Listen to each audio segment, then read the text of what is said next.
হরে কৃষ্ণ, রাধে রাধে। আজ রথযাত্রার দিন আমাদের গ্রামের আয়োজিত রথযাত্রার উৎসব আপনারা দর্শন করুন এবং এই রথযাত্রার উৎসব দর্শন করতে করতে আপনারা জেনে নিন জগন্নাথ দেবের রথ এবং রথযাত্রার সম্পর্কে বিশেষ কিছু মাহাত্ম্য। জগন্নাথ দেবের রথের নাম হলো নন্দীঘোষ। যে দড়ি দিয়ে এই রথ টানা হয় তার নাম শঙ্খচূড় নাগিনী।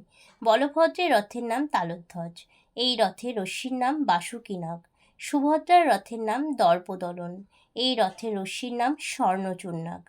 রথ যখন চলে প্রথমে থাকে বলদেবের রথ, কারণ বলদেব দাদা, আবার জগৎ গুরু দত্ত, তিনিই তো আবার নিত্যানন্দ প্রভু। সবার জীবনে আগে গুরু কৃপা আসতে হবে।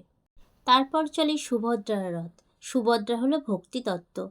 গুরু কৃপার পর আসে ভক্তি মহারানী, কারণ ভক্তির ঠিকানা শ্রী গুরুপদে। গুরুদেব হলেন ভগবানের করুণার মূর্তি।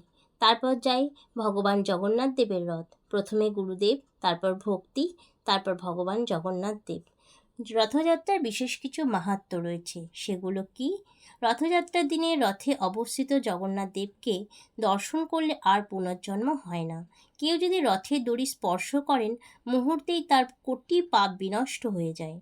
যারা রথযাত্রা মহোৎসবে কীর্তনের সহিত নৃত্য করেন, তাদের শরীর থেকে যত পরিমাণ ঘাম নিঃসরণ হয়, তত সহস্র সংখ্যক পাপ বিনষ্ট হয়। ভগবানের নাম কীর্তন করতে করতে যে রথযাত্রায় গমন করেন, সে যে মোক্ষ লাভ করে তাতে আর কোনো সংশয় নেই। এই মহোৎসবে যারা সানন্দ হৃদয়ে ভক্তিভাবে ভগবানকে রথে উপবিষ্ট থেকে গমন করতে দেখেন, তাদের নিঃসন্দেহে বৈকুণ্ঠে বাস হয়। স্কন্দপুরাণে উল্লেখ আছে, ভগবানের রথের ছায়া স্পর্শ করলে ব্রহ্মহত্যা পাপ বিদূরিত হয় এবং রথযাত্রার ধূলি স্পর্শ হলে ত্রিভুত পাপ পুঞ্জ বিনষ্ট হয়ে যায়।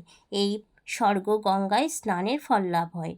যে মানুষ ভগবানের গুন্ডিচা মণ্ডপে যাত্রাকালে পরম ভক্তি সহকারে পুনঃ পুনঃ হরে কৃষ্ণ মহামন্ত্র নাম জপ করতে থাকেন, তাকে আর জননীর গর্ভবাসের দুঃখ সহ্য করতে হয় না।